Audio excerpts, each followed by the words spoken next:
I am Ibrahim Traoré, and I stand before the world to unmask the lies spun by global media giants like CNN, BBC, and France 24.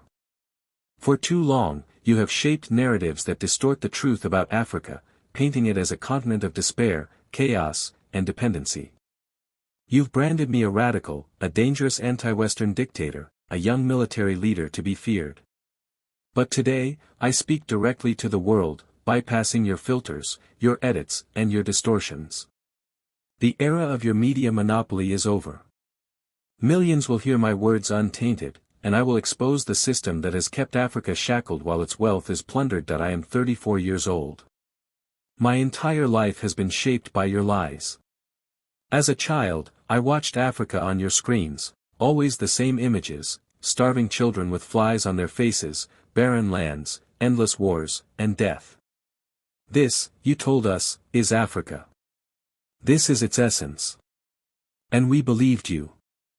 We internalized the shame of our lands, our people, our identity. But as I grew older, I read, I researched, I questioned. I discovered that the Africa you portrayed was a fabrication, a carefully crafted script designed to justify your exploitation. You showed us as subhuman, savages outside the bounds of civilization, wretches waiting for your salvation. Every day, your headlines scream hunger, war, disease, corruption, terror, chaos. These are the only words in your Africa dictionary. Hope, success, development, resistance, honor, pride, victory, these words don't exist in your narrative. Let me ask you, CNN, BBC, New York Times, Washington Post, The Guardian, Le Monde, when have you ever headlined Africa's triumphs? Have you celebrated Rwanda's technological revolution, which has made it a hub for innovation in East Africa? Have you covered Ethiopia's reforestation efforts, planting 350 million trees in a single day to combat climate change? Have you praised Botswana's stable democracy, one of the continent's longest standing, with peaceful transitions of power? Have you highlighted Kenya's vibrant entrepreneurial ecosystem, where startups like M-Pesa revolutionized mobile banking? No. These stories don't fit your agenda. A successful Africa undermines the justification for your interventions, your aid, your exploitation. If Africa isn't broken, how can you claim to fix it? If it isn't backward, how can you condescend to it? If it isn't poor, how can you plunder its riches? Let's talk numbers, real, undeniable numbers. Africa holds 70% of the world's cobalt reserves, essential for your smartphones, laptops, and electric cars. Most of it comes from the Democratic Republic of Congo, yet Congolese people can't afford cell phones. Africa accounts for 90% of global platinum production, used in catalytic converters, electronics, and medical implants. South Africa is the largest producer, but its people are crushed by unemployment rates hovering at 33%. The continent supplies 30% of the world's gold, flowing from Mali, Burkina Faso, Ghana, and Tanzania, yet our people drown in poverty.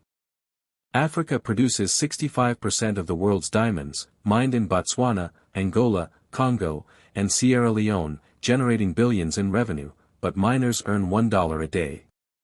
Our lands hold 35% of global uranium reserves, powering nuclear plants in Niger, Namibia, and South Africa. Paris's lights glow with our uranium, but our villages remain in darkness.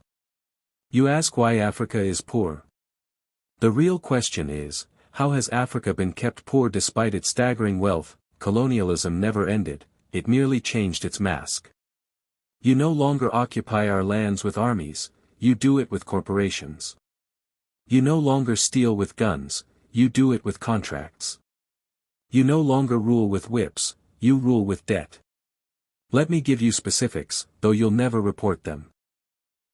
Glencore, the Swiss-based mining giant, extracts cobalt in Congo.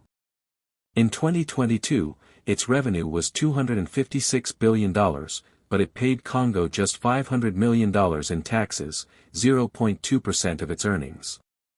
Is this justice? Rio Tinto, a British-Australian company, mines 20 million tons of bauxite annually in Guinea, leaving behind environmental devastation and rising cancer rates.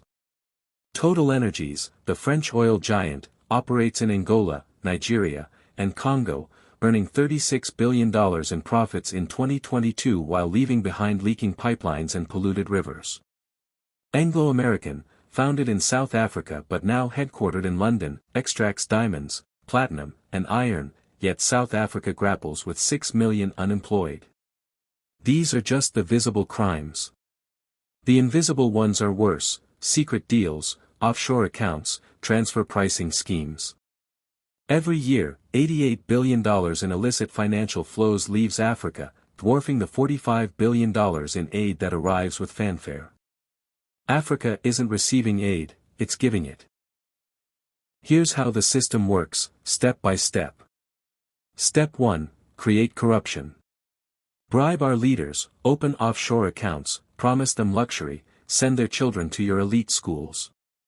Step 2, secure deals. Demand 50 or 99-year concessions, tax exemptions, and exemptions from environmental and labor laws. Step 3, control infrastructure. Take over ports, airports, and railways, but only from the mine to the coast, never to our villages or schools. Step 4, ensure security.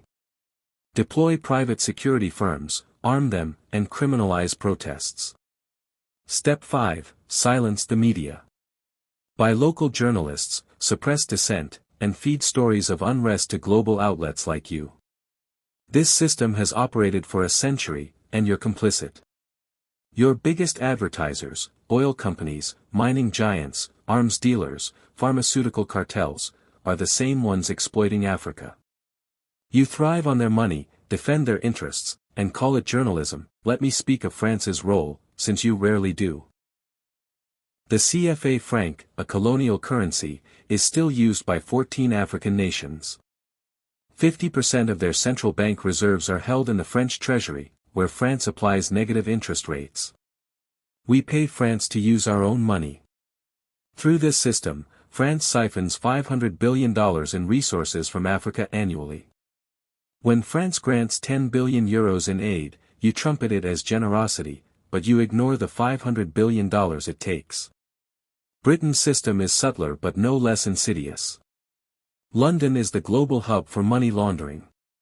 The City of London, along with British-controlled tax havens like Jersey, Guernsey, the Cayman Islands, and the Virgin Islands, hides Africa's stolen wealth.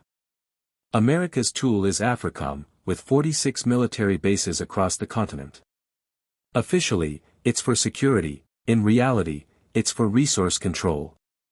Drones patrol our skies, surveillance systems monitor our leaders, and counterterrorism targets those who resist.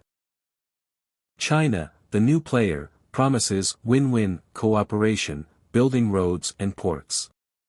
But in return, it demands 99-year concessions, mining rights, and agricultural land, trapping nations like Zambia in debt. You call yourselves the free press, but you're corporate press. Your owners are billionaires. Jeff Bezos owns the Washington Post, not for love of journalism, but for influence. Rupert Murdoch's empire, Fox News, The Wall Street Journal, The Times, pushes a single narrative: the West is virtuous, the rest are villains.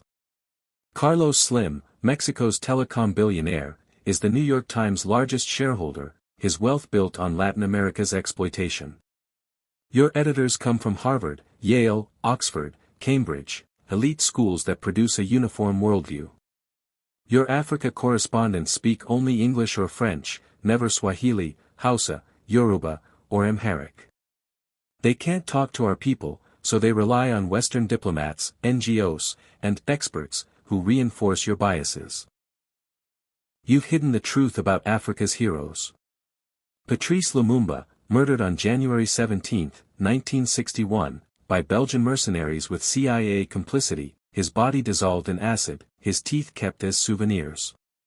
In 2022, Belgium returned a single tooth to his family, and you called it chaos in Congo without naming the killers. Thomas Sankara, my hero, was assassinated on October 15, 1987, by his best friend Blaise Compaoré, with French backing.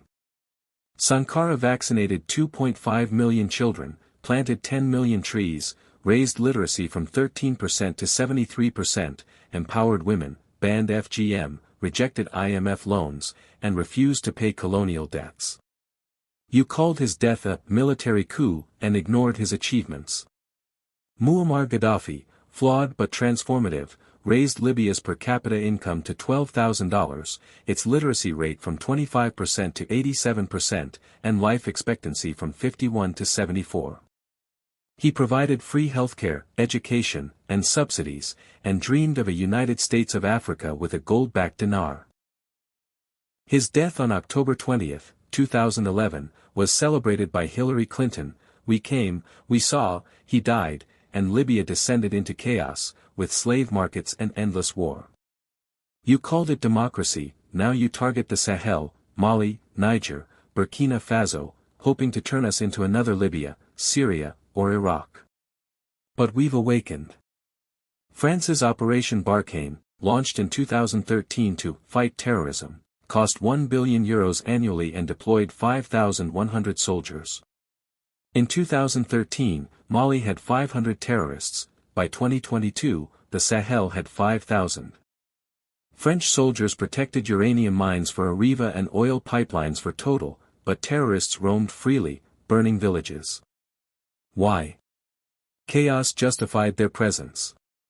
The UN's MINUSMA mission in Mali, with 15,000 troops and a $1.2 billion budget, failed to reduce terror after a decade. Wagner, with just 1,000 soldiers, drove terrorists out in 6 months, securing villages and mines. You call Wagner Russian mercenaries, but ignore France's Légion étrangère, America's Blackwater, or Britain's G4S. Why? Because Wagner isn't yours, you created the terror you claim to fight.